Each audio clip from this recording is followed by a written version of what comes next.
क्या वेनेजुएला की रियलिटी की लिमिट केवल वहाँ के प्रेसिडेंट पर लगाए गए एलिगेशन तक ही है या इससे कहीं और ज्यादा? चलिए पूरी स्टोरी फैक्ट के साथ समझते हैं। अभी हाल ही में वेनेजुएला के प्रेसिडेंट को ट्रंप ने अरेस्ट करवाया है और उन पर जो आरोप लगाए हैं वो बहुत ही इंटरेस्टिंग है। जो वेनेजुएला के राष्ट्रपति हैं उन पर आरोप था कि उन्होंने वहाँ पर फेयर इलेक्शन नहीं करवाए हैं और वहाँ की जो ऑपोजिशन है उसे दबाने की कोशिश की है। पर रियलिटी केवल इतनी तो नहीं हो सकती है। देखिए, वेनेजुएला के पास दुनिया का सबसे बड़ा क्रूड ऑयल रिजर्व है जो अप्रोक्स 303 बिलियन बैरल है और लगभग ग्लोबल रिजर्व का 17 to 18% कवर करता है और एक लंबे समय से यूएस की इस नेचुरल ऑयल पर नजर थी। पर वहाँ के प्रेसिडेंट जो थे वो ट्रंप के साथ कॉर्पोरेट नहीं कर रहे थे, इसलिए उन्होंने वहाँ पर तख्ता पलट कर दिया और उसकी जगह पर एक ऐसे लीडर को बैठाया जाता है जो उनके हिसाब से काम करे ताकि इसका पूरा प्रॉफिट ट्रंप को मिले। इसलिए वहाँ के प्रेसिडेंट पर प्रॉपर वोट चोरी के एलिगेशन लगाए गए थे। इसकी रियलिटी केवल ऑयल रिजर्व तक नहीं है। देखिए, यूएस डॉलर कमजोर होता जा रहा है और इसकी सबसे बड़ी वजह इंडिया, चाइना और रसिया है। तो यूएस किसी न किसी तरीके से इन कंट्रीज पर प्रेशर डालना चाहता है। जैसे रूस पर रेस्ट्रिक्शंस लगाए थे,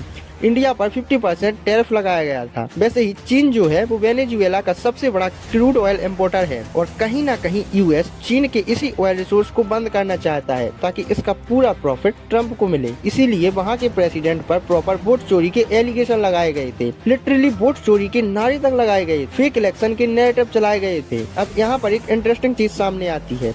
सेम यही स्क्रिप्ट बांग्लादेश के लिए भी अपनाई गई थी। वहाँ की पीएम शेख हसीना पर आरोप लगाए गए थे कि शेख हसीना जो है वो वोट चोरी करके सत्ता में आई हैं और कई सारे नैरेटिव्स भी चलाए गए थे कि वो डिक्टेटर हैं, अपनी मनमानी करती हैं। यही सेम स्क्रिप्ट पाकिस्तान के लिए भी अपनाई गई थी और इमरान खान को जेल में डाला गया था। यही नैरेटिव श्रीलंका में भी चलाया गया था और वहाँ पर भी तख्ता पलट किया गया था। अब इसमें एक बात गौर करने वाली है, 2024 के लोकसभा इलेक्शन के बाद वोट चोरी का मुद्दा भारत में भी उठाया गया था। कई फेक नैरेटिव चलाए गए थे कि बीजेपी वोट चोरी करके इलेक्शन जीत रही है और तो और इलेक्शन कमीशन पर भी ये एलिगेशन लगाए गए थे कि वो इसमें बीजेपी की मदद कर रहा है। पर इंडिया में ये वाली स्क्रिप्ट से कुछ नहीं हुआ, क्योंकि भाई अगर ऑपोजिशन को लग रहा है कि वोट चोरी हुई है और आप कह रहे हो कि हमारे पास वोट चोरी के प्रूफ भी है, तो आप सुप्रीम कोर्ट क्यों नहीं जा रहे? और वोट चोरी एक फेक न्यूज है, केवल लोगों को बेवकूफ बनाया जा रहा है। इसका पूरा खुलासा बिहार इलेक्शन के बाद हो गया था, क्योंकि अगर इन लोगों को लग रहा था कि बीजेपी वोट चोरी कर रही है तो बिहार इलेक्शन के रिजल्ट के बाद 45 डेज का टाइम था। तब एक भी ऑपोजिशन लीडर इलेक्शन कमीशन के पास नहीं गया था कि कम से कम सीसीटीवी फुटेज को चेक कर सके